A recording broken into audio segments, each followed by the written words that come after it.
Bwana Yesu asifiwe. Haleluya. Haleluya, kanisa la Bwana Yesu. Basi ni muda mzuri, tunaendelea na ujumbe wetu unaosema kukumbukwa na Mungu. Kwa wale wanaoandika, tunaenda sehemu ya pili ya somo letu katika semina yetu ya kukumbukwa na Mungu. Sehemu ya pili ya kukumbukwa na Mungu katika somo letu, katika semina yetu ya haleluya.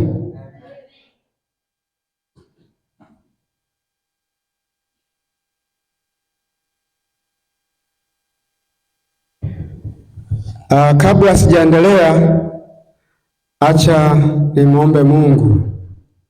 Fumba macho yako. Baba mtakatifu, Mungu wetu na Mwokozi wa maisha yetu, naleta mikononi mwako watoto wako wote wanaonisikiliza katika siku ya leo. Walioko karibu, naomba wape neema ya kusikia na kuelewa. Walioko mbali katika nchi zingine, naomba wape neema ya kusikia na kuelewa neno lako ambalo Bwana wa majeshi imekupendeza siku ya leo tuweze kushiriki katika siku ya leo. Baba, nakubariki kwa sababu naenda kutusikizisha neno lako na linaenda kufanyika msaada kwa kila mmoja ambaye amejiweka tayari kwa ajili ya utukufu wako. Ni katika jina la Yesu Kristo wa Nazareti aliye hai. Amen. Piga makofi mengi kwa Bwana Yesu. Haleluya. Sehemu ya pili ya somo letu ya kukumbukwa na Mungu.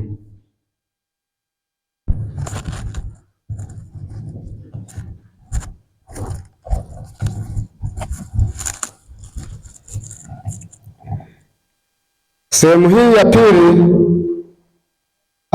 utangulizi ni kama ifuatavyo kwa wale wanaoandika.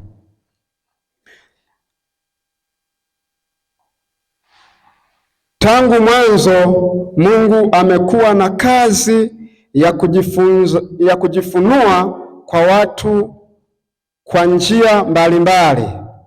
Nitarudia. Tangu mwanzo Mungu amekuwa na kazi ya kujifunua kwa watu kwa njia mbalimbali bila kujali uovu wao. Tendo hilo lilipaswa kuthaminiwa kwa kiwango cha juu na cha kumridhisha.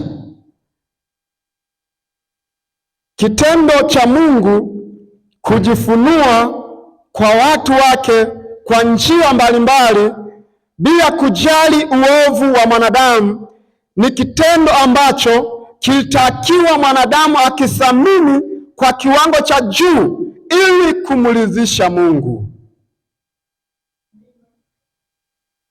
Ili kumridhisha Mungu. Changamoto ni mbegu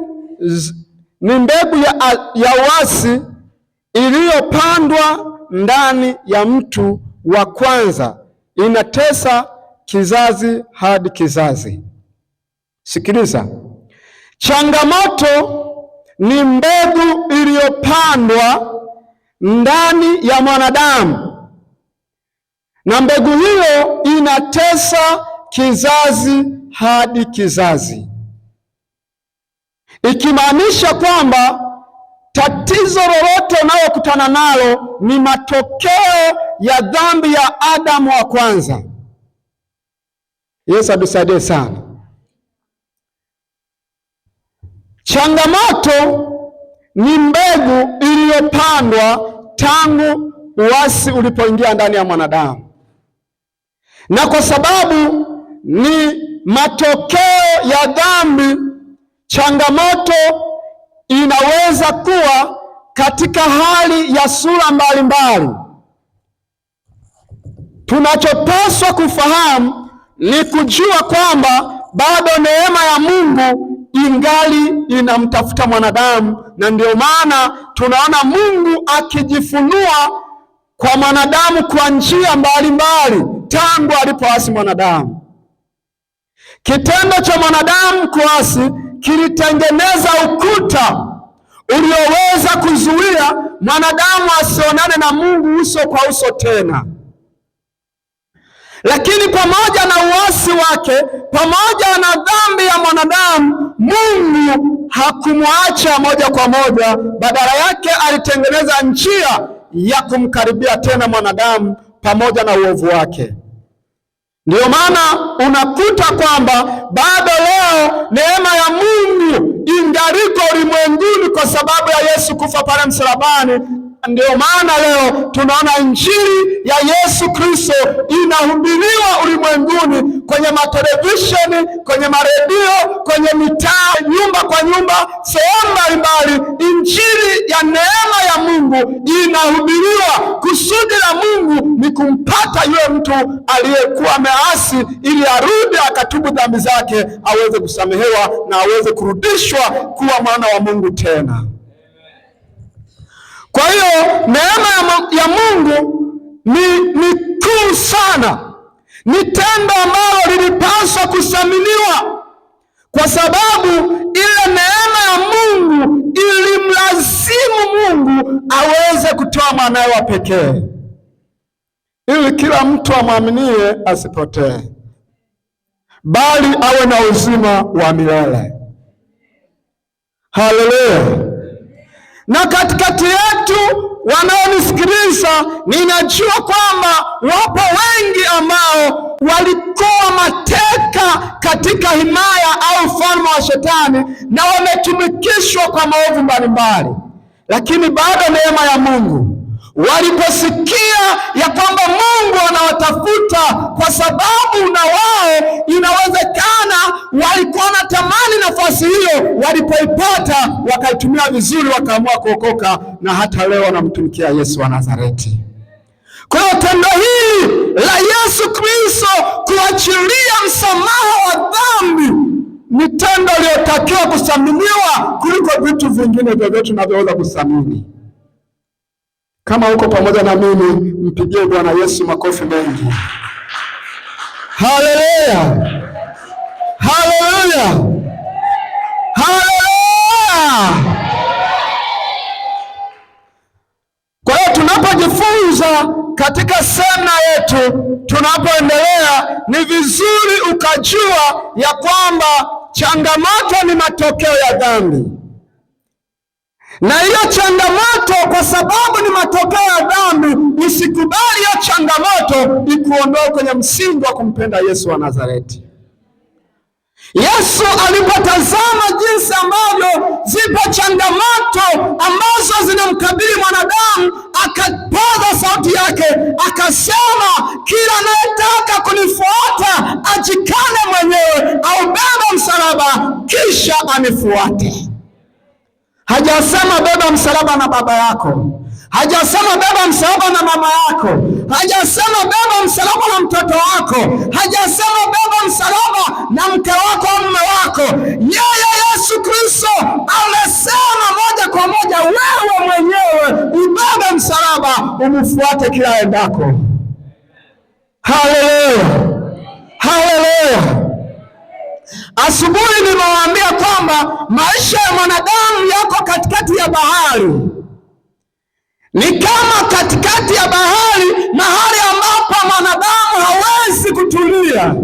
Lakini kwa sababu yuko katikati ya bahari, tunajivunia mwanaume mmoja anaitwa Yesu Kristo, aliyetembea juu ya maji na maji hayakumgarikisha. Piga makofi mengi kwa Bwana Yesu. Huyo Yesu Kristo ukiwa naye, Daudi anasema, nijapopita kati ya bonde la uvuli wa mauti sitaogopa, maana Bwana yuko pamoja na mimi. Nataka nikwambie, mahali popote utakapopita katika changamoto, ukiwa na Yesu hautagarikishwa na hiyo changamoto. Ni wajibu wako kumshikilia Yesu wa Nazareti. Kazi yako ni moja, ni kumng'ang'ania huyu Yesu aliyetembea juu ya maji kama nchi kavu, aliyefufua Lazaro akiwa na siku 4, aliyeweza kutenda miujiza. Huyo mng'ang'anie. Haleluya, haleluya. Kama unanielewa, mchape Bwana Yesu makofi mengi. Ninajua ujumbe huu unawafikia walioko Mwanza, walioko Tanzania, walioko Kenya, walioko Amerika, walioko South Africa. Popote ulipo unaponisikiliza, ujumbe huu ni kwa ajili yako, kukutia nguvu katika safari ya kwenda mbinguni. Haleluya, haleluya. Huo ulikuwa utangulizi. Namba 1 nasema neema ya Mungu ifahamike hapa kuwa ni rehema za Mungu kumtoa Kristo Yesu.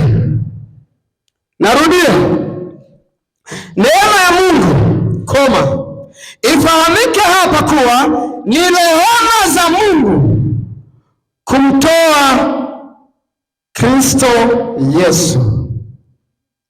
Ni rehema za Mungu kumtoa Kristo Yesu awe Bwana na Mwokozi wa maisha yako. Awe Bwana na Mwokozi wa maisha ya familia yako. Awe Bwana na Mwokozi wa afya yako. Awe Bwana na Mwokozi wa maisha ya uchumi wako. Huyo ndiye ambaye tunapaswa kumwamini aweze kuwa katika maisha yetu. Akiwa Yesu kwenye maisha yako, yapo mambo mengi ataanza kushughulika nayo. Yale ambayo shetani ameyaharibu, yale ambayo shetani ameyaangamiza, Yesu anaanza kufufua moja baada ya kingine. Yesu anaanza kurudisha kimoja baada ya kingine. Kazi yako ni moja, kumwamini na kumng'ang'ania. Haleluya, haleluya. Piga makofi mengi kwa Bwana Yesu. Sikiliza, nampenda Yesu wa Nazareti. Hebu nisomee kitabu hiki cha Yohana sura ya 15 mstari wa 16. Yohana, Injili ya Yesu Kristo kama ilivyoandikwa na Yohana. Nitarudia, Injili ya Yesu Kristo kama ilivyoandikwa na Yohana, sura ya 15 mstari wa 16. Ndio anasema, sio ninyi mlionichagua mimi, bali ni mimi niliyowachagua. Piga makofi mengi kwa Bwana Yesu. Yesu akapaza sauti yake alipoangalia makutano, akasema, sio ninyi mlionichagua mimi, bali ni mimi niliyowachagua. Maana yake ni nini? Hakuna tendo lolote lililoweza kutendwa na mwanadamu yeyote likamshawishi Yesu aache enzi yake aje duniani katika mateso ya Golgotha. Lakini ni rehema za Mungu, ni neema ya Mungu, ni upendo wa Mungu, na huu upendo wa Mungu ni wa thamani katika maisha yetu, na hicho ndicho kitu kilipaswa kuthaminiwa kuliko vitu vingine vyote. Haleluya, haleluya. Neema ya Mungu. Neema kwanza ni nini? Neema ni kutendewa kitu ambacho hukustahili kutendewa, na hukuwa na sifa ya kutendewa hicho kitu. Hiyo ni neema ambayo imekutokea. Maisha tulionayo ni neema ya Mungu. Hatukustahili kuishi hapa duniani, lakini kwa neema ya Mungu, kwa upendo wa Mungu aliyompenda mwanadamu akampa nafasi ya kuishi duniani ili apate nafasi ya kutengeneza maisha yake. Nataka nikwambie wewe unayenisikiliza, maisha ulionayo ni neema ya Mungu ambayo Mungu ameiachilia kwako, lakini makusudi yake, lipo kusudi la Mungu anataka uitimize.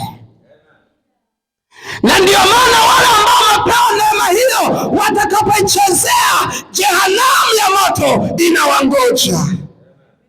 Neema hii ya wokovu ni jambo la kusamuliwa na ni jambo la kushindaniwa. Yuda akasema, ishindanieni imani waliokabidhiwa watakatifu mara moja.